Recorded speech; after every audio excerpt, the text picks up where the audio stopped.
The Kenyan President Uhuru Kenyatta has taken an early lead over his rival Raila Odinga in Tuesday's election.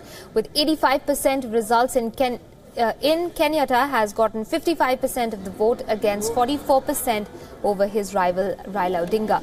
Now, reports say that the opposition has declared the results illegal, saying that the electoral office hasn't yet produced documents to verify the outcome.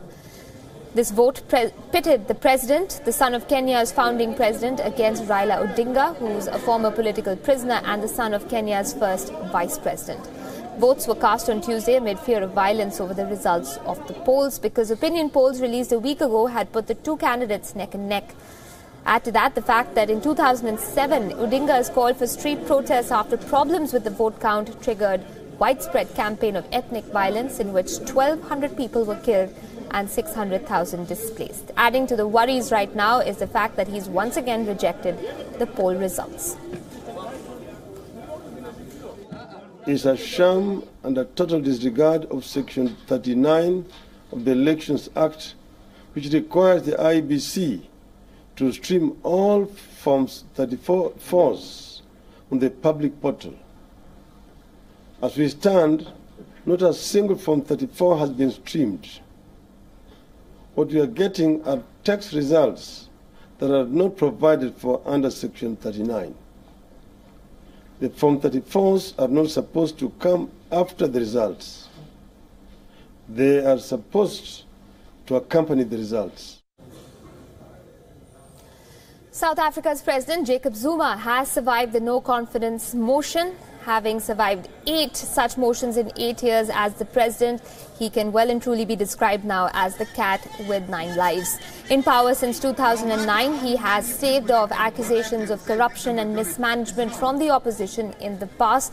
But this time things were a little different, with a lot of talk about his own party members finding fault with the leader of the ANC. He's again been accused of corruption charges, and remember, under his charge, unemployment in South Africa has reached a 14-year high. The country's credit rating has plummeted and the economy is considered in recession. Now, Zuma's tenure is due to run till 2019, when the national elections will be held.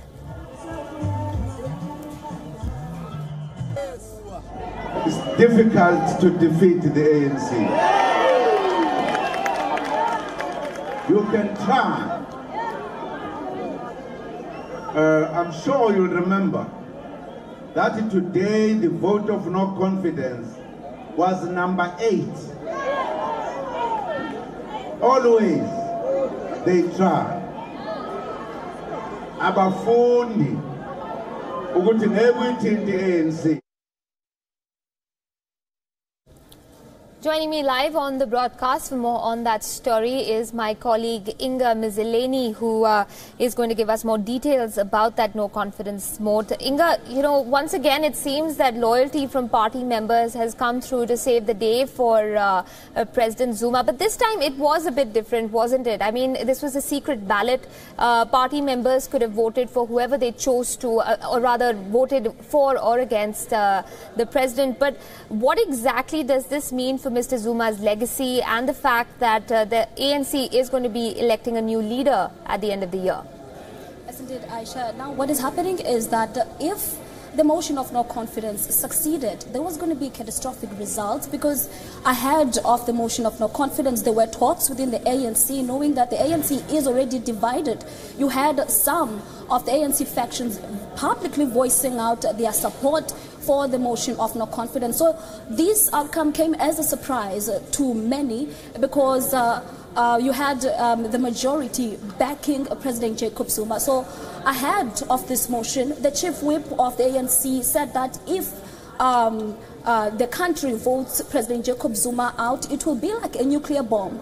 Now, this also laid bare the deep divide within the ANC, because they said that they could not agree on who exactly will replace Zuma should the motion succeed. So they decided to stay on this motion of no confidence, and rather wait for December to elect a new leader, which is still going to be a tightly contested election for the new president of the African National Congress. Already you have a number of candidates vying for the top job. So within the ANC factions being divided, it's still unclear on who the ANC will settle for as the leader in December. Right, and of course there is the national election that we're looking at as well, which is scheduled for 2019. Now, President Zuma is most likely going to continue till that time. Does this still manage to be, though, an uphill climb for him, keeping in mind the fractions that you've talked about within the ANC, add to that the pressure of the opposition parties that have been accusing him of corruption, and of course the economic slowdown that is affecting South Africa? It seems like there are a number of problems that President Zuma is facing at this point. Yes, indeed. And with this outcome, okay, we have 29 members who voted for the motion. So, which means that they are recognizing the allegations towards President Jacob Zuma. So, what will save the ANC is a unifying figure, and there is someone who is a likely candidate for that if the ANC wants to regain popularity, because already the African National Congress lost its key